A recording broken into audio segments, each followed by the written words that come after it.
You are a unique individual with the power to change lives just by being who you are, sharing your wisdom, and telling your story.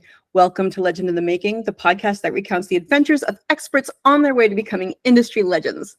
We are powered by Jen's Pen, dedicated to drawing out the wisdom, knowledge, and stories of professionals and transforming them into authoritative books that teach, inspire, and lead.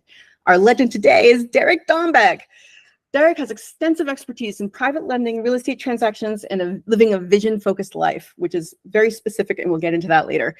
He ran a private lending company, but it was recently bought out so he could chase his dream of helping future generations, hence the name of his new company, Generations of Wealth. Derek, welcome to the show. Thank you so much for being here. Thank you for having me, Jen. I just got to ask you, who wrote that introduction? It sounded so professional. Was it maybe Jen's Pen, perhaps? You know, I did call them up and they said, all right, we'll do it. They took your call. That's good. Yeah, That's right. good. First thing. That's good. Fantastic. Awesome. Thanks for having me. I appreciate it. All right, so we're gonna have some fun. Let's talk about first about how you got to where you are. I find it a very interesting story. So please enlighten us. Oh, the long version or the short version? We got time. We got time. So my journey has been filled with ups and downs, and most of the downs, although they didn't feel like it at the time, turned out to be blessings. And so I am a real estate investor, and I started my real estate investment journey in 2003. And as I was growing our initial companies with my wife, Tracy, we hit the downturn of 2007. Right. And at that time, we had built up in our late 20s, we had built up a pretty decent revenue stream and a portfolio of about $4 million in real estate. And in less than a year's time, we saw our balance sheet really go down to 1 million. And the biggest challenge that we had looking back is we relied heavily on banks for all of our money for our investing. And we had good jobs, we had good credit. That was all gone after 2007 and 8 because the banks, our relationships with our bankers didn't matter anymore. Many of our relationships walked out the door or were escorted out the door back then. And so we had a choice. We could either tuck our tail and quit, and that never really was a choice for us, but many would have taken that option. Or we had to figure out another way, a better way to continue to rebuild our business, but then grow it beyond then. And so figuring out how to buy or control real estate without using banks became my passion. Along the way, I've gotten very good at social interactions, otherwise known as negotiations. And so I have my own style of how I get people to open up and allow me to ask them questions that most people would probably offend them if asked incorrectly. And once I figure out what those people are seeking, I can either solve their problem, not cause their problem, solve their problem if they're having one, or if I'm raising private money, I may be able to lead them down a path that's going to allow them to make a decent return on their investment. And so as we were doing that, I took on a business partner in 2012. Together, we grew our real estate holdings and acquisitions, but we also started and developed a thriving lending company. So we were lending money to house flippers and landlords. And I just exited that shortly before the first of the year. So now I'm still in full-blown acquisition mode as it pertains to real estate investing, but I also currently host 3 national mastermind groups called the REI Circle of Trust. I hold a conference on a cruise ship once a year called the Generations of Wealth Voyage, which is a advanced real estate strategies and networking cruise. And it's all under the umbrella of Generations of Wealth, which is our platform and our brand, I guess we'll say. and it came about because people that were mentors of mine, teachers of mine, became very close friends. They passed a lot of knowledge and wisdom on to us, and flat out asked us to continue passing that on and teaching and helping other people in the entrepreneurial space. But we've taken it a little bit further because I'm very excited and passionate about having my kids involved in our business, as well as encouraging other people to bring their kids to our events, let their children and my children become friends, colleagues, acquaintances. So they're building their network in their preteen and teen years. And it's been really awesome to watch the last few years. So that is the short version of the last 20 years of my life. But we can dig in wherever you want to dig in. All right. So the new move, sort of your up leveling, came as a result of wanting to help. Can you go into that a bit more? Exactly what it was? Well, it actually was a vision element. When I say vision, many entrepreneurs, most I would actually believe, build these big businesses or try to build a big business, and they don't really have any rhyme or reason to do this other than it's competition, or it might be them trying to prove to the world that they can build a big business, working 50, 60, 70, 80 hours a week. And oftentimes we'll lie to ourselves and say, I'm doing all of this so that in the future I can enjoy all the fruits of my labor, or I'm doing this for my family, when in fact you're often doing things to your family, not for your family. And if I think back, probably 7 years ago is when I was introduced to figuring out what my personal vision was for my life. Mm-hmm. And when you live your life based off of what you want personally first, and then build a business in the time that's left each week to run a business, and that business should cater to and provide for your personal life, not the other way around. I like that. So, and it doesn't just happen overnight, of course, but when you have your personal vision figured out and you review it frequently, daily, weekly, monthly, in writing, you're looking at it all the time, you will start to see patterns, and you will start to see things happen out of nowhere, which I don't necessarily believe in luck or anything of that nature. I just believe that if I'm reading it and I'm looking at it daily, it does sort of manifest, because you are taking actions, you are making decisions based off of that written vision. And the best thing is, it's a filter for you to decide when that shiny object comes flying at you. Do I chase that shiny object, or do I let it go by? Does it get me closer to my vision for my life, or does it take me further away from the vision for my life? So I say all that to say this: the lending business is a fantastic business. It just wasn't taking me closer to my vision. And my vision of helping people, I do a fair amount of consulting work with other real estate investors, with other private lenders. These things, they don't feel like work. They get, I can do that all day, every day, and it never gets old. It's mentally stimulating. So it wasn't a hard decision to sell my position out of a very successful lending company. And I still love the company, and I love the staff. I love my business partner, but he had a different vision than I did at this point. And that's the importance of having a vision, because if he didn't have his vision clear and I didn't have my vision clear, we would likely just stay business partners for years to come. And perhaps neither one of us would be happy with the end result. That is such a good way of looking at things, right? I remember one point we're talking about visions and how you believe not in goals, but in visions. So usually people teach the SMART goal methodology, but this is what works for you and could work for many other people. And there's a big difference between vision and goals, in my opinion. Yeah. Because when you establish your vision, that's the big picture. The Right. goals are then put in place to get you the small steps to ultimately have the big picture.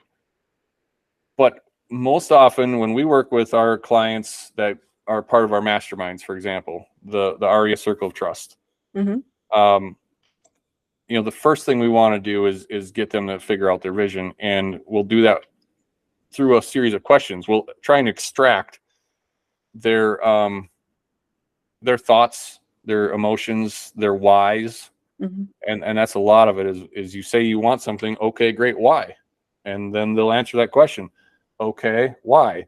And we just dig in deeper and deeper. And what you'll normally see is people either can't dream at all because they're constantly filtering their dreaming of what their vision could be with, I won't have the time, I won't have the money, that's impossible. Right. So the start of a vision is you have to dream, and you have to dream as if it's already happening and time and money is not a factor. And get that in writing. You know, just spew it all out there. It can be bullet points. It can be, you know, anytime you have a thought or a dream, put it into a voice recorder on your phone, whatever you need to do, just over days, weeks, months, figure out what your dream for your life looks like. And then at that point, you put it into a format that is comfortable for you. Some people might do a story form, which is what I do. Some people might do an outline. Some people might mind map it. It doesn't matter as long as it's something that resonates with you and that you're going to read and review often. And so back when we decided that we wanted to expand the Circle of Trust, Circle of Trust started out, it was just a group of friends that got together twice a year, and we rent a house and we all stay together and help each other with our businesses. That was the very first mastermind. But I do remember I wrote it into my vision that I really enjoyed, you know, hosting these masterminds. I really would love to have more of them. And I put zero effort into growing this. One day I was at a conference and there was an opportunity to do a breakout session after the main session. And I asked the host because he was in this mastermind with me and he was a co-founder of it. And I said, hey, can we just do a breakout session talking about how you and I host our mastermind so that others could lead their own if they so choose? And so again, I had no effort put into growing Circle of Trust. By the end of that 45-minute breakout session, I had enough people ask me to join our group. And I said, there's no availability in our group. So if I start another one, here's what it would look like. And I picked a dollar amount that seemed logical off the cuff. But that breakout session led to 2 more groups. Wow. And that's just from, sorry, go ahead. Well, and I contribute that to the fact that it was in my vision. The opportunity was there. I had to reach out and grab it in that moment.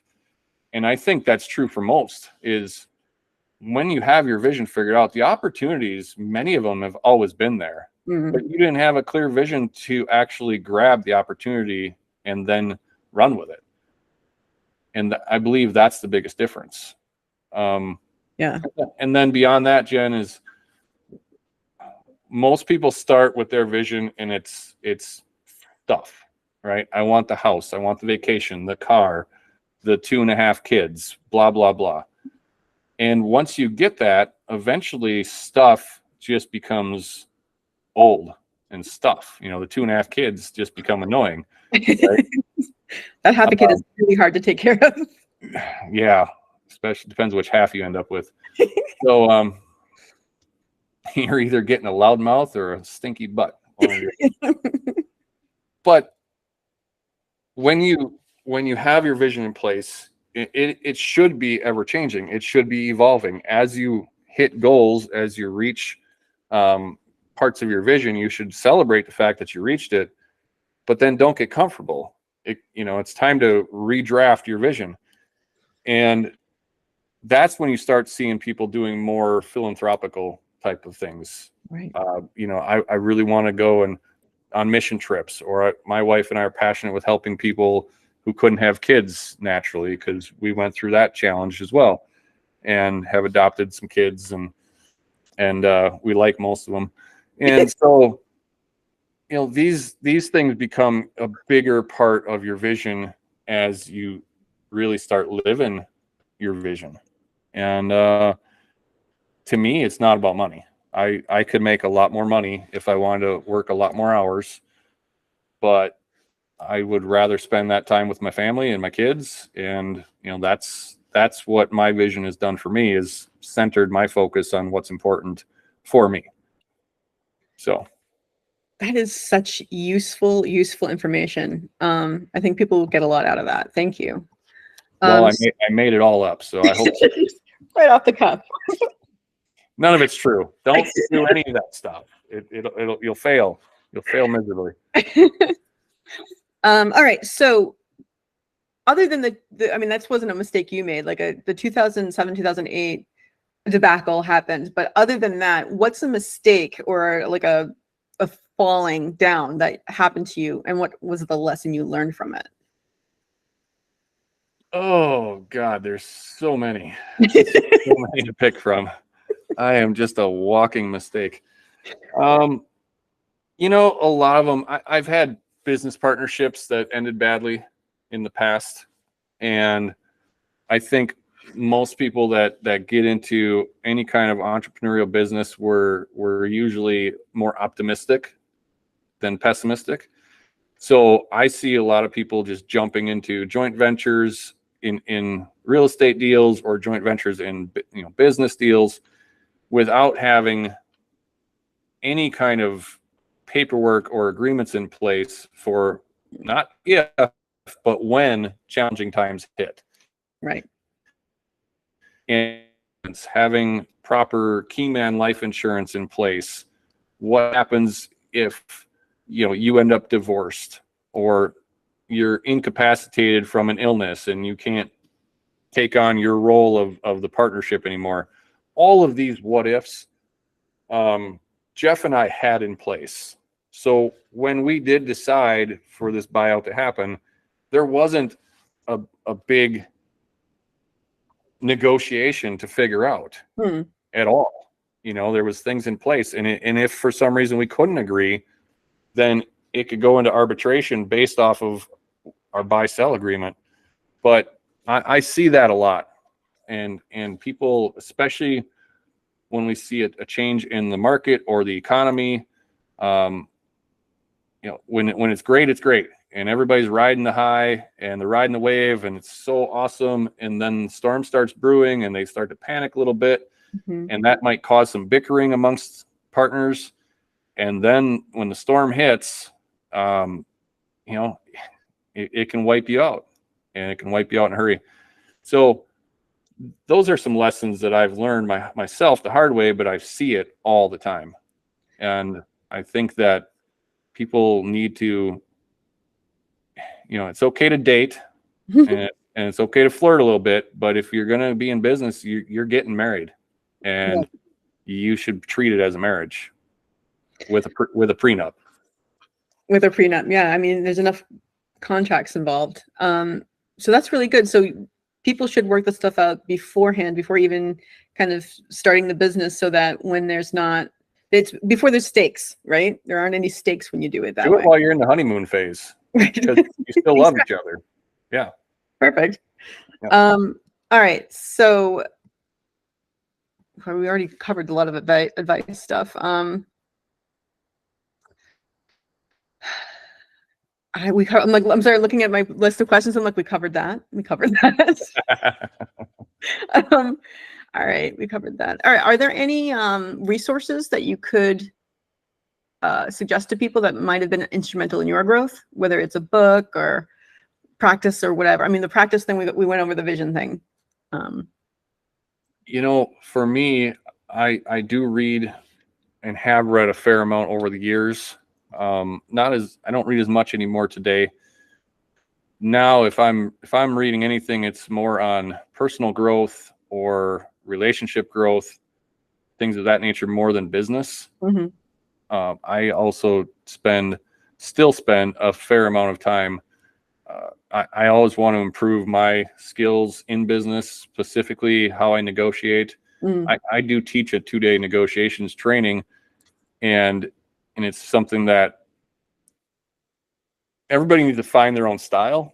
And there isn't anything new in most industries other than like tech industries and things that can have new technology. But in my world of real estate, the same transactions have been happening for hundreds and thousands of years. And you'll get a new guru that slaps a different color packaging on it and puts a bow on it and calls it something a little bit different. And they're really good at marketing, and they put it on social media, and they make millions of dollars, but it's the same processes and procedures. Right. So negotiating, and my style of negotiating, it's just what I have taken from 20 years of experience and knowledge, and I know works really well. And I bottled it up into a 2-day event. But anybody could learn to do what I do if they wanted to spend literally thousands of hours studying what they've done over the last 20 years. I just feel like I kind of made it a little simpler packaging it up, because it drives me crazy, Jen. I might get a little cranky here, but it drives me crazy that people will go and spend tens of thousands of dollars on coaching programs and seminars and whatever business that you're in, but they won't spend any time learning how to actually talk to people. Especially in this day and age where everybody is just thumbing it on their phones, texting, or, nobody actually sits down face to face and has a conversation with anybody anymore. And it's a lost art. And honestly, the less people that get good at it, the less competition I have. You set yourself apart when you're actually there, and you want to be there, and you're intently listening to the other party and helping solve their challenge, whatever it may be. And to me, it's the highest paid skill you can ever learn is learning how to properly negotiate. That makes a lot of sense. There's nothing that it won't help you with in any aspect of your day, whether it's your children, your spouse, your boss, you're buying and selling something, you're dealing with contractors or attorneys or accountants or bankers. I don't care what it is. Every social interaction you have from the time you wake up in the morning till the time you go to bed at night is a negotiation, hands down. And you're either the alpha, which means you're leading that negotiation, or you're the beta, and you don't want to be the beta. So that's kind of where my passion lies right now, is helping expand that knowledge to people. That's awesome. Speaking of your passion, and you mentioned earlier that as your vision evolves, that's sort of generally where the philanthropic thing starts to come in. And you were talking about what you and your wife do. Could you talk a little bit about that? Which part? A broad overview, I guess. We don't have to get into stuff. Yeah. So Tracy and I, we did have challenges having children naturally. So our oldest child is genetically ours. And then after several more rounds of IVF and other attempts, we chose to adopt. So we adopted my son from China, and then 5 years later, we apparently drank too much and decided to adopt another child. That's not untrue, by the way. We were at a Green Bay Packer football game tailgating when we did make the decision to adopt our last child. And Jen knows the whole story, but yeah, it's a great one. Yeah.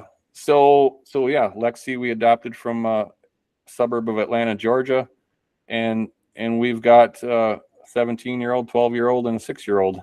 And so we're passionate about helping other families, and and that may not be that it's always financial help. It can just be, we're there for them. They can call on us. We're we're emotionally supportive of them, or what, there's a lot of people that have challenges that often bottle it up and don't have anywhere to turn to and talk to. And I know, like, for us personally, when we had some miscarriages and things, and you don't really realize how common that is until people start coming up to you and saying, "Oh, I'm so sorry. We went through it too."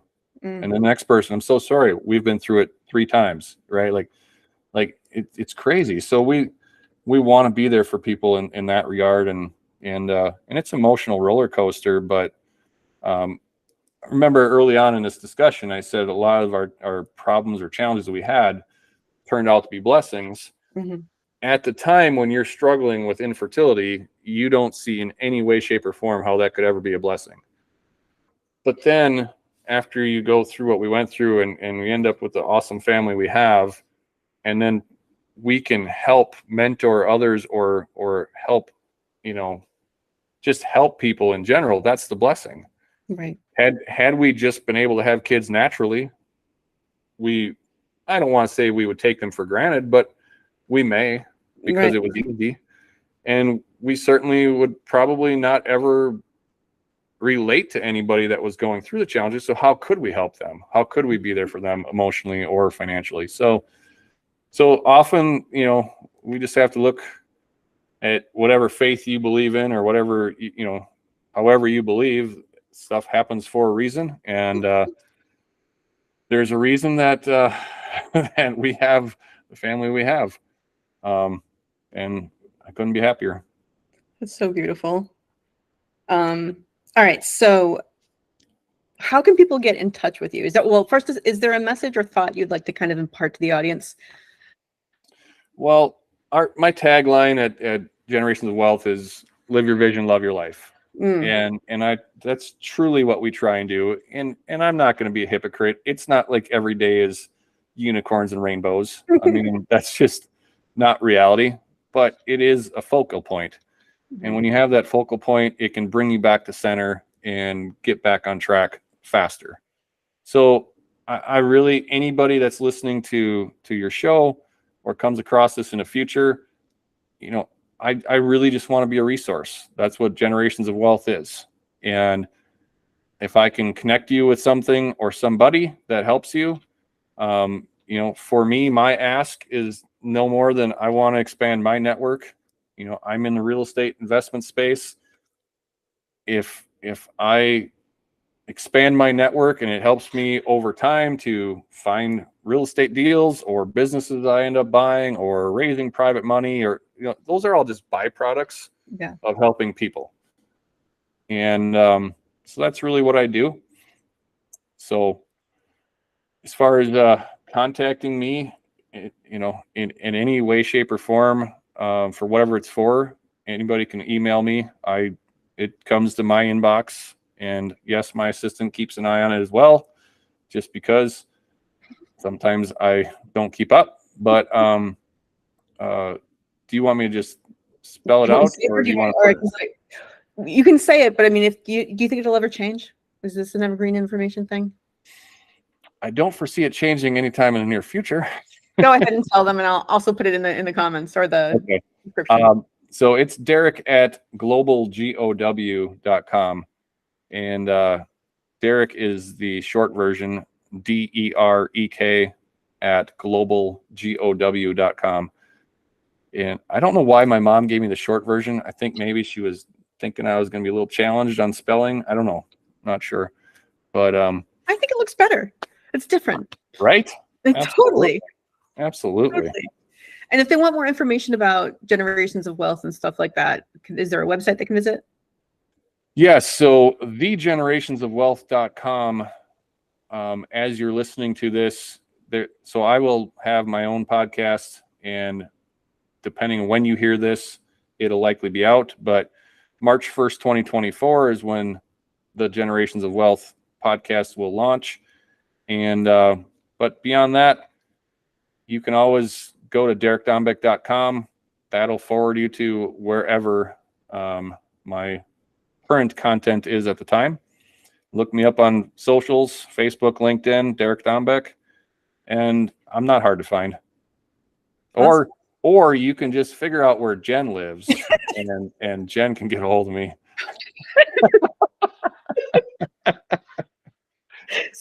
All right. Well, thank you so much, Derek. This has been so much fun. It's always fun to talk to you. You're always a blast.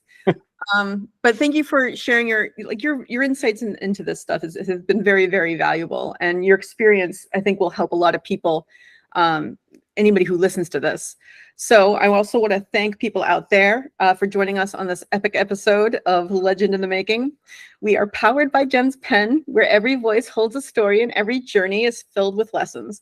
As a legend in the making yourself, it is your duty to share your voice and your lessons for the benefit of others. Go to jenspenbooks.com to find out how we can help you do that. Until next time, remember that everyone has a tale to tell. So what's yours?